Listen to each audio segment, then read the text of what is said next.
I'm back here again with my friend Norman, the CEO of Elevate. Uh, Elevate. yeah, there we go. There we go. How's everything going for you, man? What's going on? It's a beautiful Monday. Let's freaking do this. Let's talk to Let- some folks. Let's let's do it. Let's do it. I heard you guys have a big thing coming up over there with Gilbert. We do. Mayor's coming out and everything too, huh? We do. So we are one of the first programs in the country, I believe, where we actually get to partner with towns and cities, and they pay for tuition of local students. And then we bring the employers. So we train the students, we bring the employers, we get them to meet. Um, and hopefully it comes to a town or a city near you with enough demand. But this is happening here in the state of Arizona in 3 days. Woo. I love it. I love it. We're working directly with towns and cities right now. Yep. Fantastic. Okay. So with that said, in today's video, we're going to go out there and cover what do you do in tech sales? Like, what's your typical day looking like? And then more importantly, Yeah. we've already covered this in day-to-day responsibilities in a previous video, but how does your role change going from the first 90 days of your job where the expectations obviously lower to like Q2, your Q3, and then ultimately Q4 in the Mhm. evolution of a 1 year. So starting off the most basic, what's the first day looking like of your first quarter in your new tech sales? Mm. So if you're just starting out in tech sales role, you're probably starting out as sales development representative or business development representative, which means this is your foot in the door. And the first thing you need to be aware of is what your mindset's like, and that you are coming in here to learn, to learn, to learn, to learn, to learn, and to hustle and put some energy and work in. Um, so with that out of the way, what it'll look like in your first day, first month is really, again, a focus on absorbing as much as possible. Okay, so your first day, your first week, and your first 2 weeks, you really should be focused on getting to know as many of your colleagues that are in your department as possible. So your sales team, the other SDRs, the other BDRs, accounts executives, managers, etc. Individuals who are selling, the other SDRs, the BDRs, the account executives, you want to be meeting with them and you want to be finding the one, two, or three people that you connect with, but that are also high performers. And you want to be establishing a relationship and asking for their time, right? Okay. Making the ask to meet with them once a week, once every 2 weeks, and just be a fly on the wall and listen to what they're doing. How are they talking to customers, etc. So again, learn, learn, learn, learn, right? And so you want to be focusing on some of the highest performers. You Mhm. want to be following them, being a fly on the wall. And then you want to do the same with management. And management, you want to be having a weekly, bi-weekly cadence where you're connecting with them. And it's not because you want to learn everything from them directly. It's more of you want to understand what they're looking for to track if you're being successful. So a good manager will tell you this and will set up these meetings, but maybe you're in a startup and they don't have that kind of maturity yet. So you be the one asking for these meetings, right? And again, this is all within the first month. First month is just learn. Learn as much as possible from the other members of the sales team that are doing really well. Learn as much as possible from your management team and understanding what they're looking for in a rep and what their expectations are. The final thing is I would say also try to set time with other departments in the company that interact with sales. So, like customer success, for example, and trying to understand how customer success, the types of conversations they have with the customers that you bring in after they go through the sales process. It'll give you a bigger, well-rounded view of how it all works at the company and help you understand exactly how to better meet the needs of your customers. So that's just month one. Month one, learn, learn, learn, learn as much as possible. You're going to be working, right? You're going to be doing, that's what you're hired to do. But if you want to go from good to great really fast, spend as much time as you can with the highest performers on your team, the management, and some of the other departments that interact with the customer. Got it. Okay. So that's month one. By the end of like the Right. 90 days, because usually Yep. companies really only have that bandwidth for the first like 3 months, right? Right. And then it's kind of like, yo, what's going on here? Yep. What are the expectations? Yeah. What are the expectations of your first quarter, your first 90 days on the job? Yeah. So you are part of what's called your ramp period, which means a company's hired you, and for a period of time, usually 3 months or so, there's different sets of expectations on your performance and what you can do compared to after ramp period, compared to when you're supposed to be a fully fledged rep and you don't have any sort of trial period to rely on, right? So yeah, I said in the first month it's also learning, but you're also signing up for tech and tech sales. And so this is a culture that's fast paced. So while you're learning, you need to be doing, you need to be ramping up, which means you need to be moving as fast as you can to hit the quota and activity expectations that you would have after your ramp period.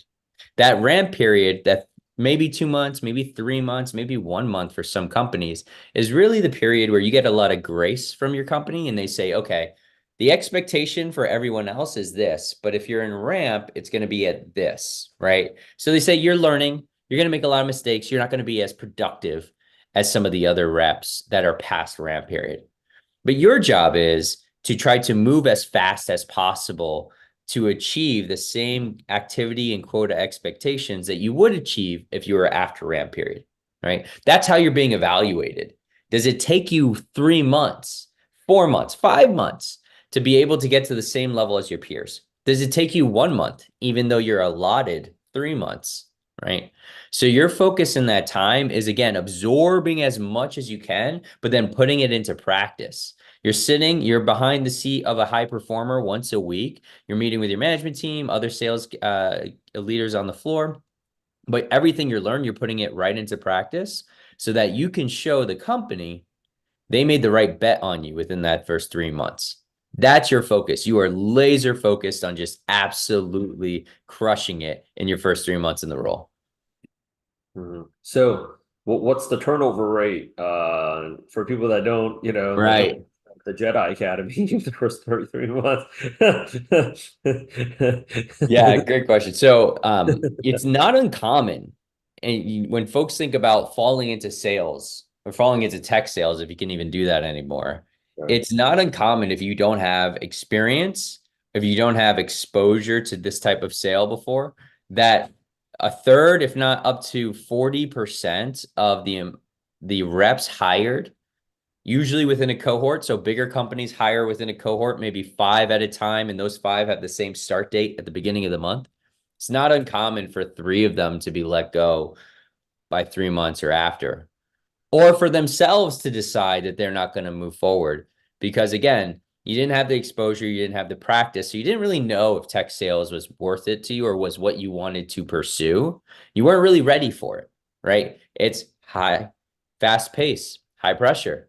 You're learning, and everything you learn, you put directly into action, right? In that first 3 months, you are laser focused on being successful. So that's going to put a lot of pressure on you, right? So you really want to walk into that experience having been practiced already. That doesn't mean already having a job in tech sales, because sometimes that means you're not coachable and you're actually maybe going to be terminated faster. But it does mean putting yourself in situations where you feel like you've seen it before, right? Going through boot camp like Elevate, where you've trained and practiced for the role, you've been put in different scenarios that you're going to be put in when you're actually employed. And that's going to lower the risk that you are going to be unprepared when you're actually in the job. 100%. Because I remember with my first role, I was really stressed out about starting the job, but at the same time, I also didn't know how to prepare for the job. So 100%. right, right. So I was like, it's like, congratulations, you got the job. Oh, well, what am I supposed to do now, right? So this Uh, is coming from a guy from Google, right? So I, again, don't have a college degree. I was able to make it into Google in the tech sales role. The first 3 months, I was hiding from my management team and from other sales leaders because I was so scared of how of me them seeing me as a phony and being and seeing how bad my calls were and my activities were, etc. Right? Had I had the experience or the exposure beforehand, I might have more confidence or just the guidance of how to be successful in that role.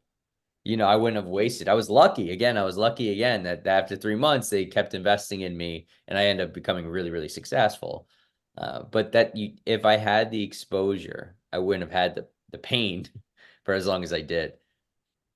I think that's actually the I think that's actually one of the main reasons why people actually fail. It's just that lack of support in the beginning. Your manager either is a bad manager that does not know how to support you because that person was never supported. Your manager might be really good, but also doesn't have the time to go out there and support you. So it's like you're getting a slither of it, and then you also not knowing how to ask your management team for help. I fell into, well, actually, no, all three things also happened to me at one time. Like I didn't know how to ask for help.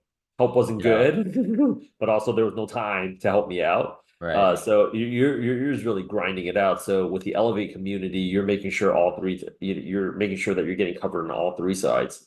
Um, now I by will the say, time, I will to add to that, I'm sorry to please, interrupt. please, please, please. There's on the other side of it, there's also so there's asking for help and being in a culture that will receive that help. Like, I was able to get at Google, which you were talking about before. There's also who you are and how you show up to the opportunity, right? We was talking in the beginning there that your first 3 months is you really want to be learning and putting the mindset of learning and being, number two to everyone around you and trying to gather as much as you can from them. Uh, that means that you have to be in a coachable mindset, 100%, right? There's a great, I think, like grid on this where if you are doing everything you're supposed to, meaning an employer says, here's how we win. These are the activities that we use to be successful in a sales role, in a sales capacity. And you're doing everything you're supposed to, but they're still not working for you. That's not always a you problem. That could be a company problem. The company might need to reevaluate some of what has been sent as guidance to its reps. And if you're in a good team, that's what they will do. But if the company tells you this is our path to success, this are the things that we need to do, and you're not doing them, you're doing things your way, you're refusing to be coachable and to have a learner's mindset, then you're the problem. So I think it's also really important for everyone when you want to be in this space, you have to have exposure and you have to come into it with the right mindset. You're hungry, there's huge opportunity for you, over 6 figures for sure, easy. But you've got to be the right person, and you've got to be the right person up here. 100%. So by the time that you get over to Q2, right? That I think that's kind of like the leap because most people wouldn't even make it that far. Yeah, There's a good portion that won't make it that far. I think like at least 60% will. right. What changes from Q1 to Q2? Because it's kind of like you've been here for 90 days. You should kind of Yeah, know what's going on right now. yeah. Um, Unfortunately, a lot of people, I saw a lot of people when I was on the job that looked as confused month six as they were like, the first six Yep. minutes in the lobby. Yep. What happens in Q2? So usually for you to have gone to this point, you've got some early success. You're doing things right. Mm-hmm. Right? Because otherwise, you may decide that this isn't for you, this isn't the right career path for you. You may quit, etc. If you really wasn't working out. So for you to get here, you're doing great. Congrats! You're following instructions. You're hitting goals. You're talented. You've gotten some great training from Elevate, but you're doing great.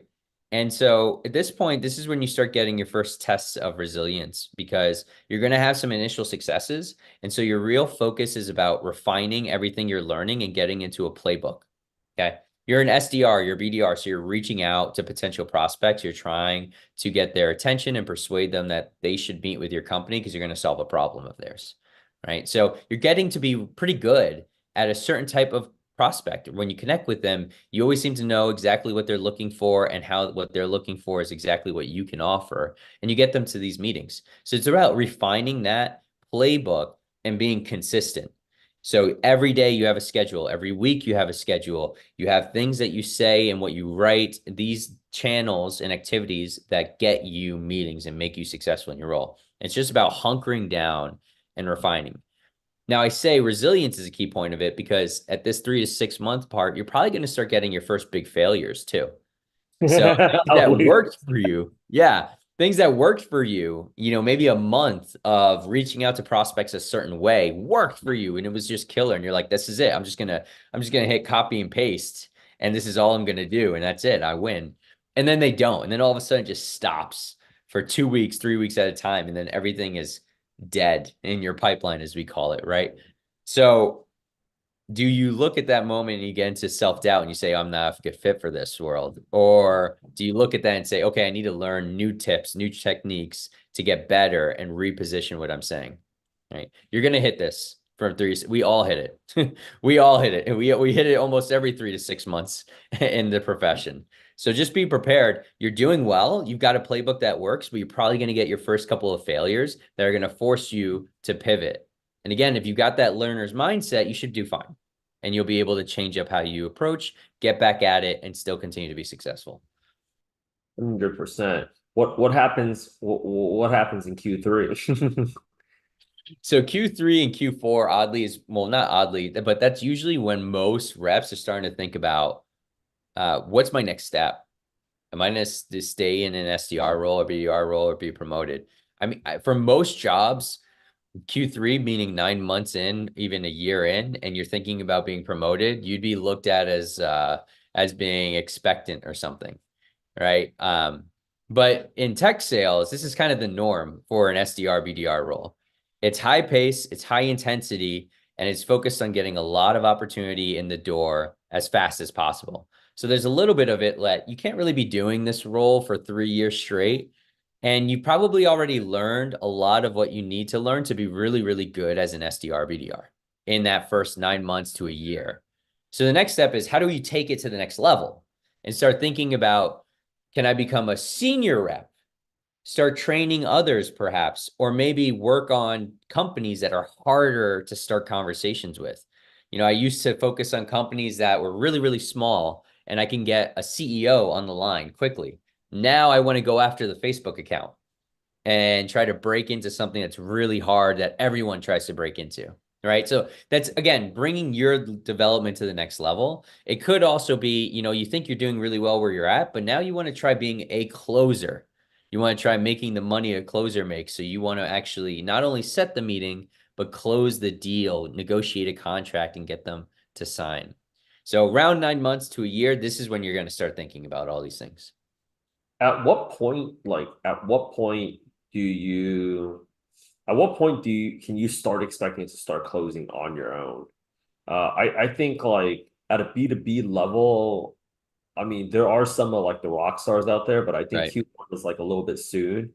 But Yeah. can you like Q2? I think some people do make the leap if they really can. But like Q3 on average, like do most people kind of like does the company kind of expect you to close by that time, or do you usually wait until Q4 or maybe even Q5? So, a lot of folks think that when you get into this space, the Mhm. journey is just kind of this pace, and it's almost like the ladder, right? They're all each peg is equal distant from each other, and so you just guaranteed to go here at this stage and here.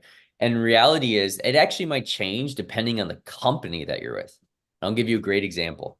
So at Google, you had so many people before you who had been SDRs who were waiting their turn to become closers that the promotion cycle was longer. It was like 18 months before you had your shot to be a closer, right? But you would do that because you're at Google and now you've got this opportunity and you'll be a closer at Google. Like so it's the company and that maturity level. A startup, 10 employees or less, you might be hired to be a closer. They might start you as an SDR for 3 months, but you're going to be on every demo. You're going to be in the deals with the CEO, watching them close, and then by month 6, they're going to start putting you by yourself in front of employers. So it's going to change. It's going to vary based on the employer and what their needs are. But I think the longest time that I've seen is 18 months, maybe 24 months, depending on how big the company, the type of customer they are. But many employers go really fast. Now, again, caution here, right? Just like you needed exposure as an SDR to feel comfortable, to not get churned out, quit within the first 3 months, to get excited, to really feel like you're pursuing something you can be successful at. If you don't have that as an account executive, you can get promoted to account executive, but not be successful as an account executive for 6, 8 months. Right. So you really, before you start putting yourself out there to say, I want this role and I want this opportunity, and the company is willing to meet you, you want to start building up that exposure. And that could mean coming back to Elevate and getting training. It could mean continuing to build a network of other closers and kind of continue to listening them. But you want to go in there with some momentum because just like as an SDR, your first couple of times up to bat weren't that great. Same thing with the AE role. 100%. Q4, what are we looking at here? There we go. So Q4, you've made a decision, right? You may already be having conversations to get promoted with your manager. You may be deciding that you want to move into a different type of lateral move somewhere else in the company. Or you've decided you're going to keep doing the SDR role, maybe go senior SDR and start thinking about being a manager within the next 6 months or so. So, but that's how you're thinking about it, right? Your first 6 months, get good, get repeatable, be disciplined. The half of the 6 months, stay disciplined, stay repeatable, and then start thinking about how you can have a bigger impact, being a closer, being a manager, moving to a different department. But that's fast. Nowhere else in the country, not many jobs I know. And you're like, okay, cool. 12 months, you're moving on to bigger and better things. All right. So it's here for you. Just be serious, work hard, be coachable. That's all there really is to it. And All there is to ready it. to go out there and make that transition. Yep. Give us your contact information. We'd love to go ahead and set up a time to go out there and chat with you and to see how we can go out there and actually make this dream of yours become a reality. Nora, I know you're really, really busy this week because you got the mayor coming in. Looking forward to speaking with you again, man. Thank you. You too. See you, Rich.